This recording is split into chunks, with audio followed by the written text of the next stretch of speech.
Hello, welcome to Read with Joy, where you get to read with joy, because that's me, that's my name, and we all get to read with joy, because we love reading stories. With silly faces and silly voices too. But maybe not the silly faces so much, but definitely the silly voices. And you've got to join in with me, with my silly voice. Do you think you do that? Right, brilliant. Let's get started. Today we are bringing Down the Moon, which is written by Jonathan Emmett and illustrated by Vanessa Caban. Or Caban. I do apologise, Vanessa. It's very tricky sometimes, being somebody who reads names and words. Let's get started. Ooh, molehills.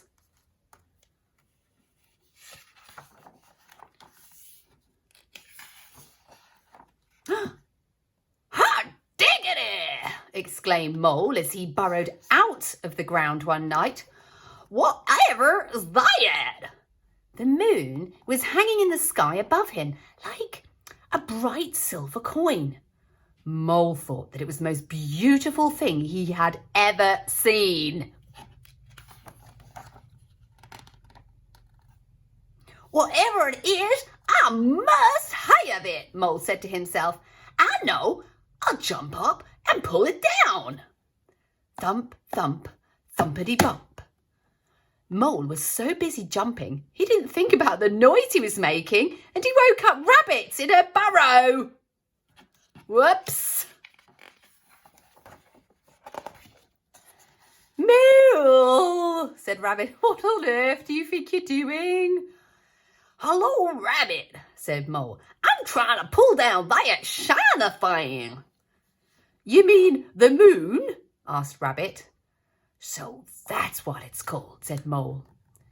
You'll never do that, said Rabbit. It's not as near as it looks.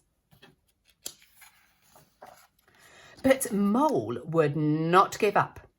I know, he thought. I'll get a stick and poke it down. He found a long stick and he poked it up at the moon. Swish, swish, swishity swish. Mole was so busy poking that he tripped over the hedgehog in his bed of leaves. Whoops. Mole, grunted Hedgehog. What the weevil are you up to? Hello, Hedgehog, said Mole. I'm trying to poke down the moon. You'll never do that, said Hedgehog. It's not as near as it looks. But Mole would not give up. I know, he thought. I'll throw something at it and knock it down. He found some acorns and threw them up at the moon. Plink, plink, blinkety blink. Ouch, said Squirrel. Mole, have you gone nuts? Hello, Squirrel, said Mole. I'm trying to knock down the moon. Oh, you'll never do that, said Squirrel. It's not as near as it looks. But Mole wanted the moon so badly. He would not give up. I know, he thought. I'll climb a tree and fetch it down.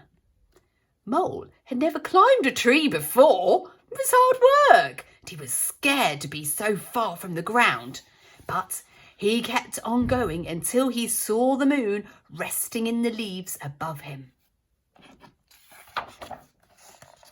Mole stretched out his paws, but just when he thought he had the moon, he slipped.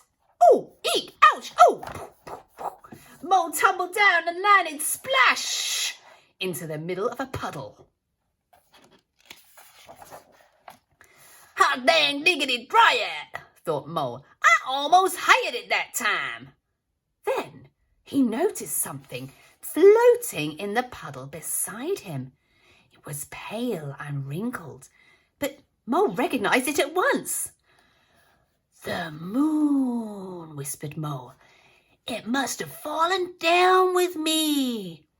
He reached out to pick up the moon, but as soon as he touched it, it broke into pieces and vanished. Mole sat in the puddle and cried. Rabbit, Hedgehog and Squirrel came running up. Are you all right, Mole? Asked Rabbit. I'm all right, sobbed Mole, but the moon isn't. I pulled it down and then I broke it, and it was so beautiful. And now I shall never see it again. Oh, Mole, said Rabbit, you couldn't have pulled down the moon. And you couldn't have broken it, said Hedgehog. And you'll certainly see it again, said Squirrel. Look! High in the sky above them, the moon was coming out from behind a cloud. Oh, whispered Mole, and it's just as beautiful as ever. Mole, Rabbit, Hedgehog and Squirrel stood and stared up at the moon together. It is beautiful, said Rabbit. Very beautiful, said Hedgehog. Very beautiful indeed, said Squirrel. Yes, said Mole, but it's nigh as near as it looks. The end. Well, thank you for joining me in bringing down the moon. Did you bring down some better voices than I did? I do hope so. You can join in again if you want. We can read that together. Or if not, maybe I'll see you in another video and you might see my face in that one. See you soon, kids. Bye.